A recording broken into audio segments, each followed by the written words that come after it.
Hallöchen und willkommen zurück zu einer neuen Anleitung von mir für euch. Für dieses Top benötigen wir zuallererst unsere Bubi-Maße. Da messen wir dann von unter der Brust bis hoch zur Igelnase, also bis zur Brustwarze. Und das Ergebnis, da schlagen wir eine Kette drauf an. Also nehmen wir mal an, ihr habt jetzt hier 8 cm, dann schlagen wir jetzt eine Luftmaschenkette an, bis wir auf 8 cm kommen. Danach wird nur noch hin und her gehäkelt in U-Form und zum Schluss werde ich mit euch noch einen Brustgurt häkeln, um den ganzen Halt zu verleihen. Aber dazu später. Jetzt erstmal zum Cup. Gehäkelt wird hier mit einem vierfädigen Farbverlaufsbobbel, einer Dreiernadel und ihr benötigt noch 3 Maschenmarkierer, 2 gleichfarbige, einen andersfarbigen. Ich beginne hier wie immer mit einer direkten Kette, ihr könnt aber auch mit einer Luftmaschenkette beginnen und müsst somit eine Reihe mehr häkeln. Wir häkeln mit festen Maschen. Und deswegen schlage ich jetzt hier 2 Luftmaschen an, gehe in die erste Masche zurück, hole den Faden durch, ziehe beide Laschen auf gleicher Höhe durch eine und durch 2. Dann gehe ich hier in diese gebildete Masche hinein, hole den Faden wieder hindurch, ziehe beide Laschen auf gleicher Höhe, das ist ganz wichtig, durch eine für den Boden und nochmal durch 2 Laschen für die feste Masche. Wem das Ganze zu schnell ist, von PC aus, unten rechts am Bildschirmrand ist Zahnrad, da könnt ihr das Ganze langsamer stellen. Also einstechen, Faden holen, durchziehen, beide Laschen auf gleicher Höhe, durch eine Lasche für den Boden der Masche und durch 2 für die feste Masche. Ich werde jetzt hier 12 feste Maschen auf diese Nadelstärke und diesen Bobbel häkeln. Allerdings lege ich euch auch hier ganz doll nahe, messt eure Brust selber aus und schlagt so viele Maschen an, wie ihr für eure errechnete Größe braucht. Sonst sitzt das Cup nachher nicht. So, jetzt kommt eine Luftmasche. Dann stechen wir hier an der Seite ein und häkeln eine feste Masche. Dann setze ich hier schon einen der beiden gleichfarbigen Marker.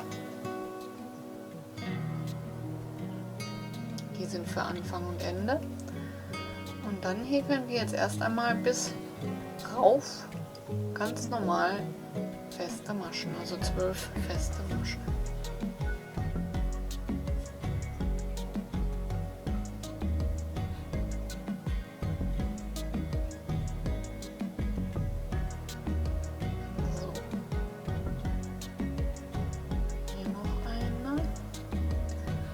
Dann häkeln wir in die Spitze, also quasi direkt unter dem Knötchen stechen wir ein. Häkeln wir jetzt 3 feste Maschen in diese Spitze.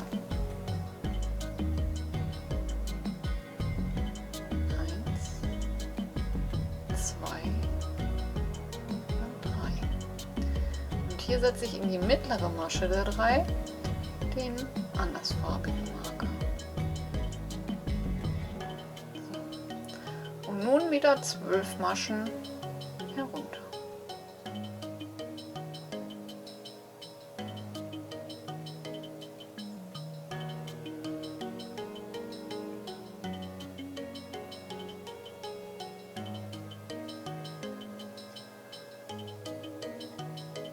So, dann haben wir jetzt schon mal unsere erste Reihe. 12 Maschen solltet ihr unten eigentlich recht gerade auskommen, daher auch die beiden gleichfarbigen Maschenmarkierer. Für die nächste Reihe dann wieder eine Luftmasche, wenden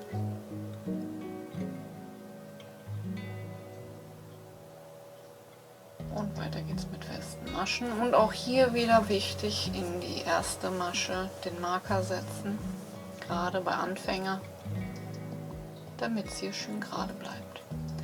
Jetzt geht es wieder rauf bis zum Marker mit festen Maschen. Und in die Masche von unserem Marker kommen jetzt wieder 3 feste Maschen.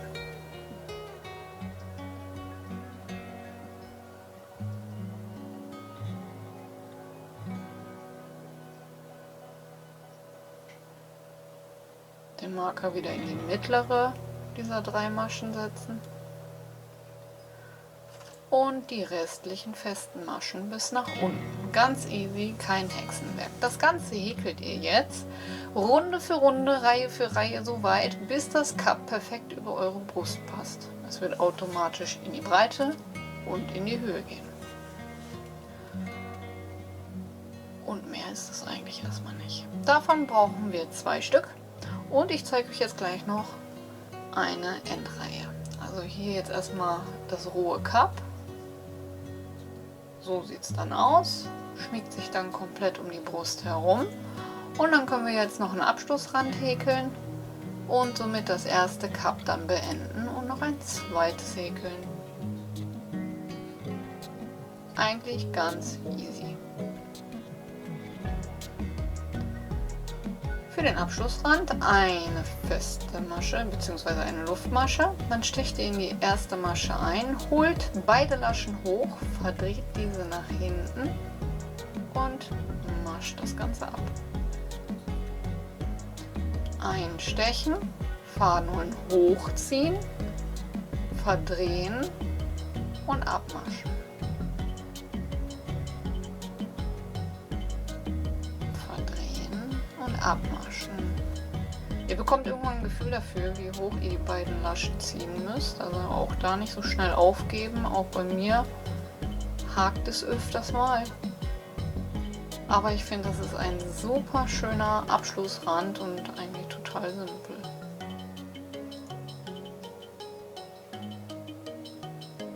Ja. Also auch das ganz einfach. Und dann würde ich sagen, häkeln wir nun jetzt noch ein zweites Cup dazu. Und dann haben wir den Anfang schon mal geschafft.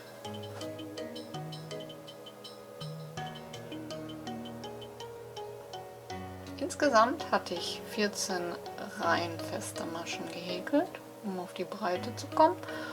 Und eine Endreihe, also insgesamt 15 Reihen. Und so sieht es dann fertig aus. Noch die Fäden vernähen und ab an das zweite. Und so sieht das zweite nun aus.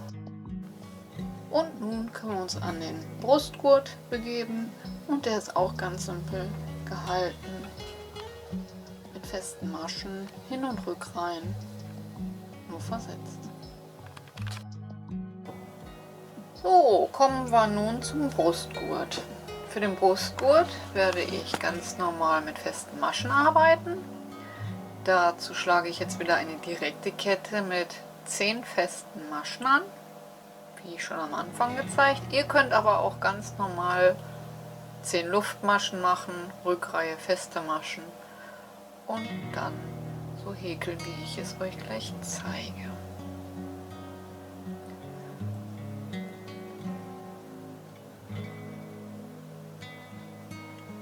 Den Brustgurt werde ich so arbeiten, dass er etwas elastisch ist. Am Ende allerdings kann ich nur empfehlen, dass ihr euch noch ein durchsichtiges, dünnes Gummiband besorgt, was ihr dort durchfädelt, weil es ist halt typisch für Wolle. Sie latscht nun mal aus und da ist es besser, wenn ihr das Ganze noch mit dem Gummiband unterstützt. Ihr könnt es auch so lassen, je nachdem, wie ihr das gerne tragt.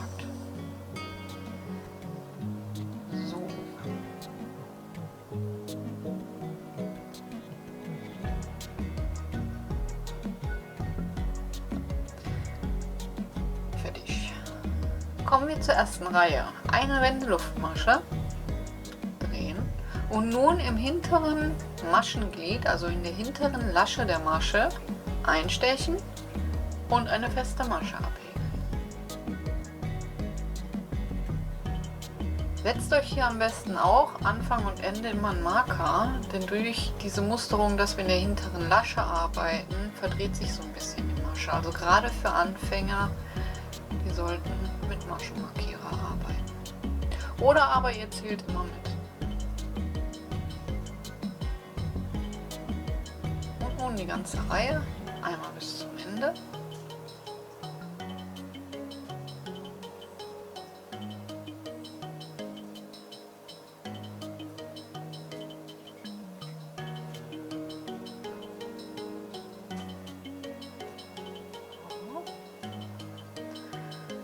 Und am Ende braucht ihr nicht in die ganze Masche einstechen, sondern auch nur in der hinteren Lasche.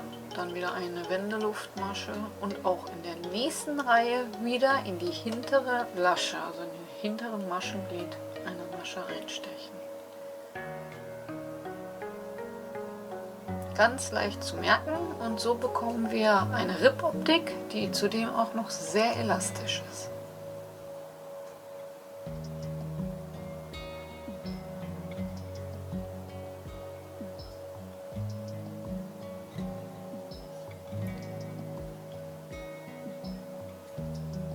Also kein Hexenwerk.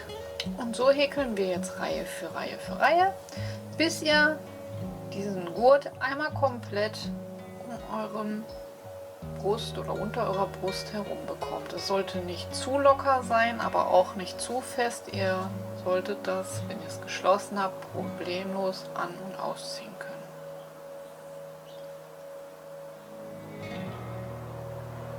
Und so sieht es dann aus. So, ich werde jetzt so weiter häkeln und dann sehen wir uns zum Ergebnis.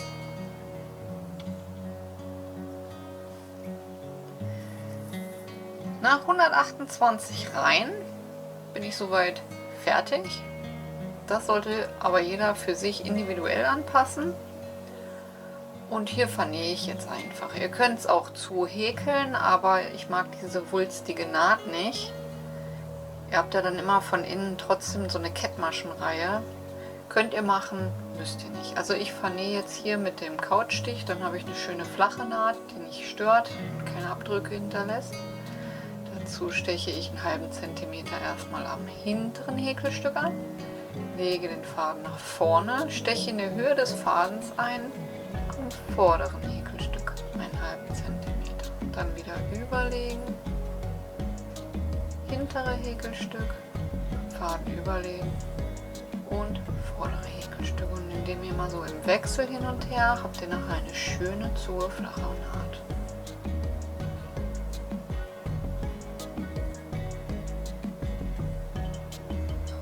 Zwischendurch mal ein bisschen ziehen, dass sich das nicht zu weit zusammenzieht.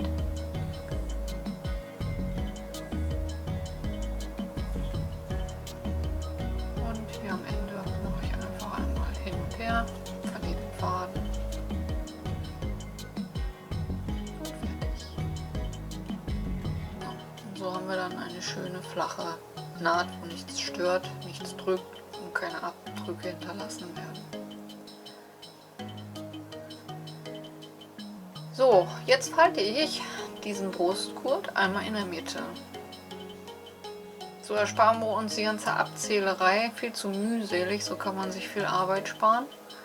Dann nehme ich mir ein paar Nadeln dazu, Stecknadeln und mein erstes Cup, und das lege ich an der geschlossenen Seite an und fixiere dieses hier am Rand.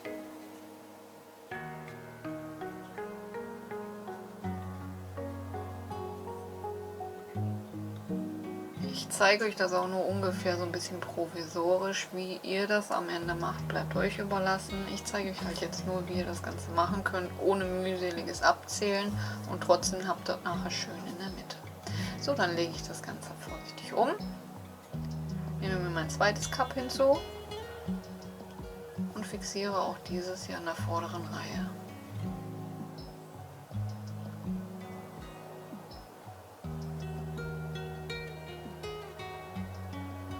Wenn wir das jetzt dann aufklappen, haben wir beide Cups schön aneinander in der Mitte.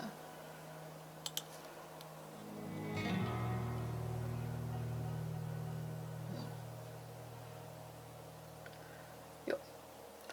Und dann können wir zum Vernähen kommen. Hier nehme ich den Faden doppelt, das ist schon mal ganz wichtig. Und hier können wir nicht den Couchstich verwenden, weil der ist nicht elastisch genug. Dann würden wir das, wofür der Brustgurt eigentlich da sein soll, vollkommen hinüber machen. Also hier stechen wir einfach immer von vorne nach hinten durch, von vorne nach hinten durch, recht dicht aneinander. Und den Faden habe ich im Übrigen doppelt, also eingefädelt und einen Knoten rein, sodass es recht zügig geht und vor allen Dingen fest ist.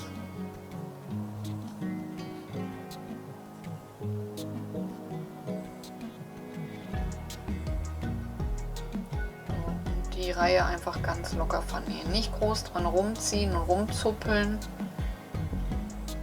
dass sich das Ganze ja so ein bisschen rafft, das ist ja gewollt. Ja, also nicht, dass er es jetzt straff zieht und dann vernäht, das ist nicht Sinn der Sache. So, hier mache ich das zweite Cup direkt dran.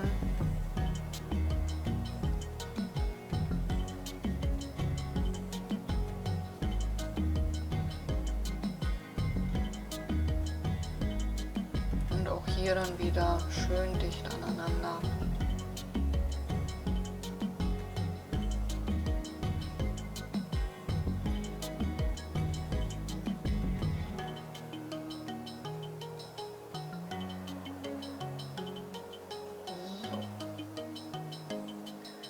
Vernähen.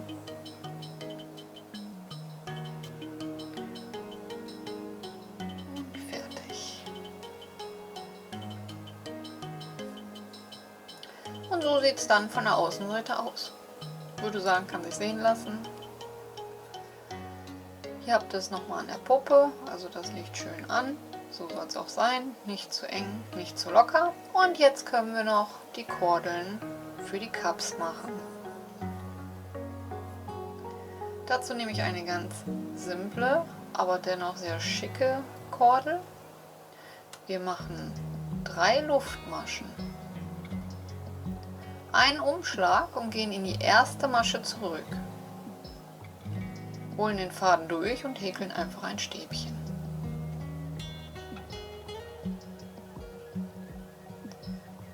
So, dann haben wir hier so ein gebildetes Löckchen. Das.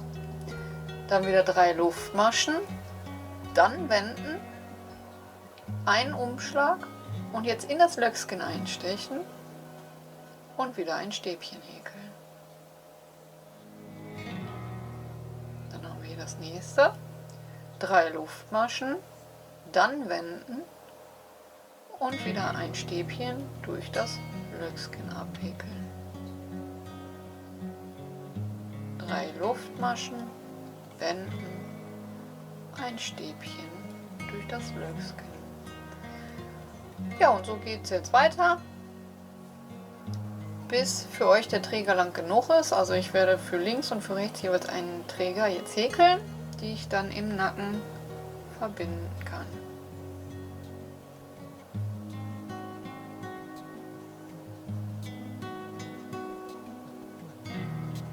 Immer mal wieder zwischendurch auch lang ziehen, damit sich die Stäbchen setzen. Und so sieht es dann nach 2 Kordeln aus. Ich habe insgesamt 35 Löckchen gehäkelt pro Kordel.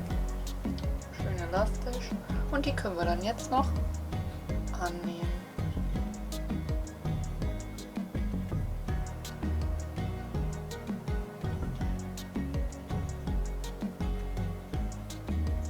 Hier mache ich jetzt keinen großen Spuk, einfach in der Mitte oben an der Spitze fixieren. Fertig. Andere Seite.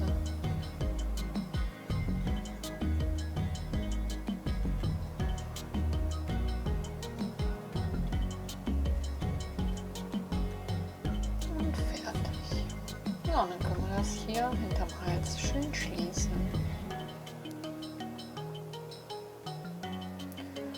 Und so sieht das Endergebnis aus. Als nächstes können wir uns dann an den Hauptteil machen. So, nachdem die Fäden alle vernäht sind, beginne ich nun den Hauptteil an der Seite. Sucht euch irgendwo eine Stelle an der Seite am besten. Dort fixieren wir dann den Faden.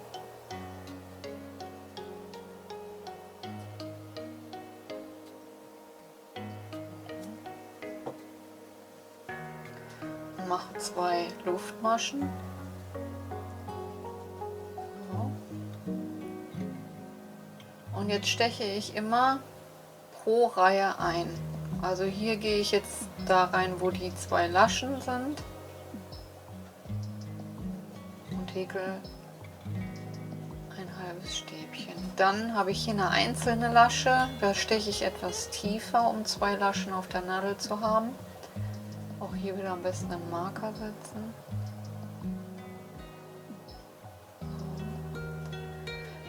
haben wir hier in der nächsten Reihe wieder die 2 Laschen.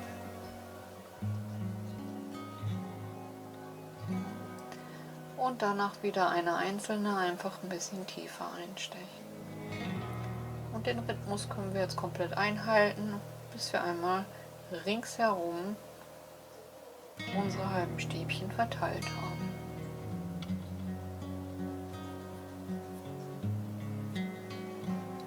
So, am Ende das Ganze dann einfach mit einer Kettmasche schließen.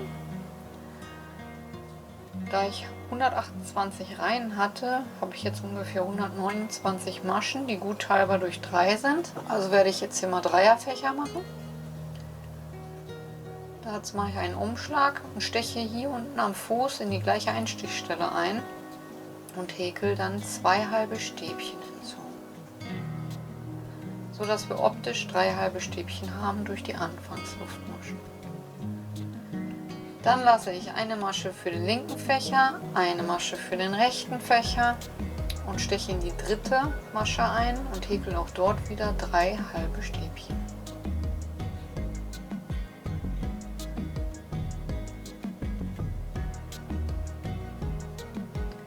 Zwei Maschen wieder freilassen, eine für den linken Fächer, eine für den rechten Fächer und in die dritte wieder einstechen, 3 halbe Stäbchen.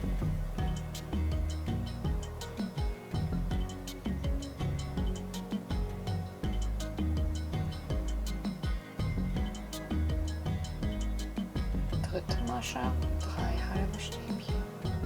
Und so häkeln wir jetzt auch erstmal einmal komplett herum.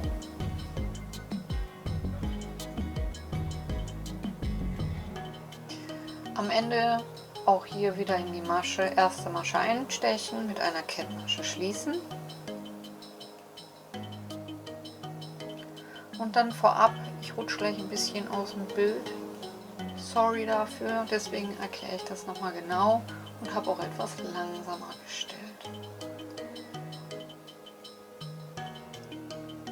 Wir häkeln 3 Luftmaschen, wenden, um in diesem Löckchen, was sich hier gebildet hat, einzustechen. Hier häkeln wir jetzt nochmal 2 Stäbchen hinzu, dass wir optisch 3 Stäbchen haben. Dann machen wir 3 Luftmaschen. Ich setze mal kurz den Marker. Also jetzt haben wir 3 optische Stäbchen, dann 3 Luftmaschen und nochmal 3 Stäbchen in die gleiche Stelle.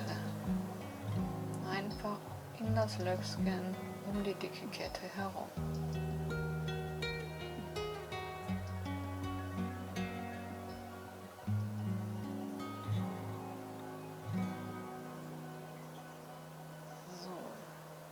Dann ins nächste, ein Stäbchen, eine Luftmasche und ein Stäbchen.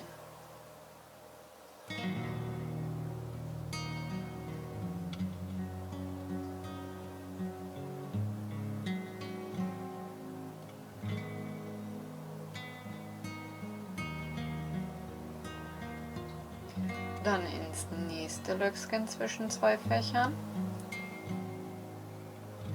3 Stäbchen.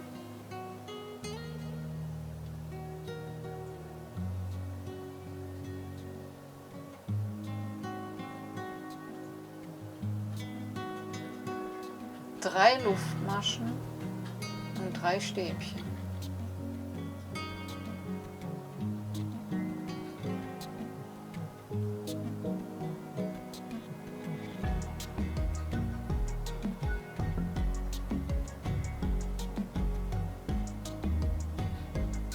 Und dann wieder in das nächste, ein Stäbchen, eine Luftmasche, ein Stäbchen.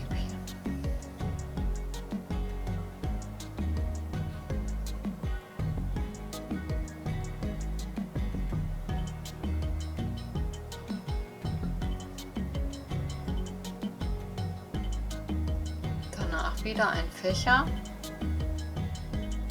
aus 2 Stäbchen, 3 Luftmaschen und 2 Stäbchen.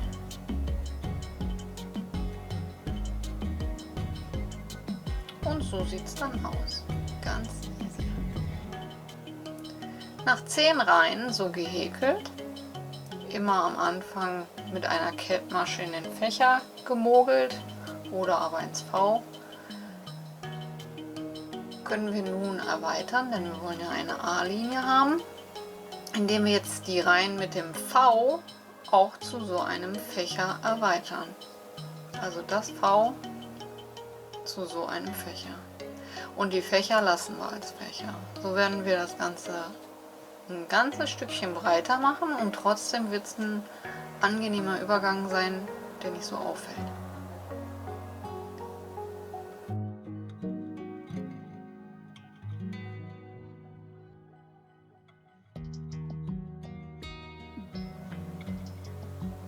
So, hier mit einer Kettmasche schließen. Dann wieder in die Mitte mogeln, also hier beginne ich mit einem V, also in die Mitte des Vs mogeln. Dann machen wir 3 Luftmaschen und ein Stäbchen dazu. Dann 3 Luftmaschen und nochmal 2 Stäbchen.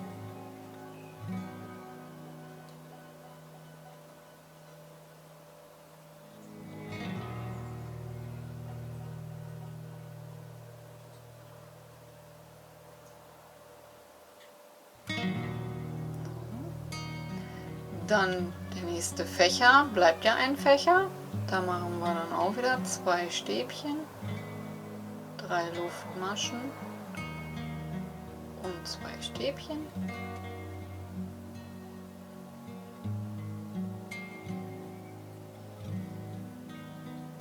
Und danach wieder das V zu einem Fächer machen. Also ganz easy. Wenn ihr für euch sagt, ihr wollt noch ein Stück erweitern, dann könnt ihr zwischen diesen 2 Fächern durch das Löckskin wieder ein V dazwischen machen. Das würde ich dann aber auch erst nach 10 Reihen machen, sodass ihr immer Stück für Stück weiter auseinander geht. So, ich werde jetzt so erst einmal mit nur Fächern noch 10 Reihen zufügen. Hier habe ich jetzt anprobiert. Für mich hat es die perfekte Länge. Also ich brauche hier nichts mehr zwischenfügen. Es reicht einfach. Ich habe insgesamt ja 10 Reihen mit Fächern und Vs gehäkelt und danach nochmal die Vs zu Fächern gemacht und nur Fächer gehäkelt. Insgesamt 20 Reihen dann. Ja, und dann können wir eigentlich nur noch so einen Abschlussrand dran machen. Da mache ich einen verdrehten Rand. Das finde ich am schönsten. Und dann zum Schluss nehme ich mir hier so einen dünnen Gummizug hinzu. Und diesen ziehe ich dann einmal hier oben und einmal hier unten durch. Nur um das Ganze etwas zu unterstützen. Und hier gehe ich dann immer so über die hervorstehenden Reihen und fädel das durch. Natürlich von innen, ne?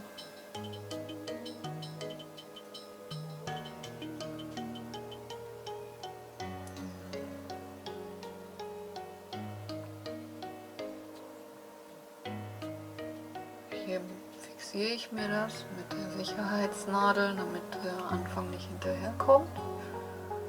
Und dann steche ich, wie gesagt, immer an den hervorstehenden Reihen ein.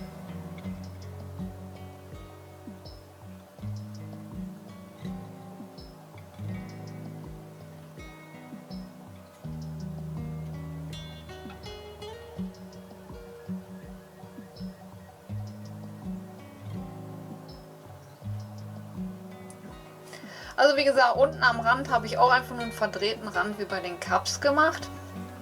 Und noch dieses Gummi eingefügt oben und unten. Jetzt zum Schluss mache ich mir hier noch so eine kleine Perle mit dran. Das habe ich irgendwann mal von irgendeinem Top abgemacht. Also das habe ich jetzt nicht speziell irgendwo gekauft.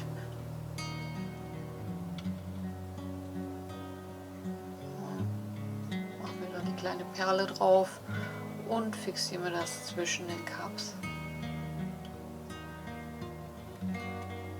Als kleiner Hingucker.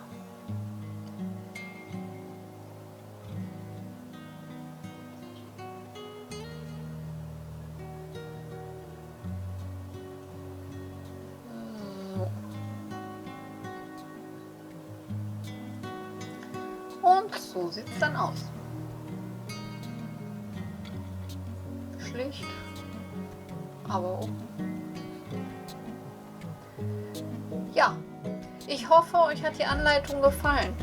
Ich hoffe, ihr seid gut mitgekommen. Vergesst nicht, eure Bewertung dazulassen, wie immer wichtig. Wenn ihr Fragen habt, könnt ihr dies unten in den Kommentaren schreiben. Ziert euch nicht zu fragen. Und ja, ansonsten würde ich sagen, lasst die Nadeln glühen und wir hören uns beim nächsten Mal. Ciao, ciao.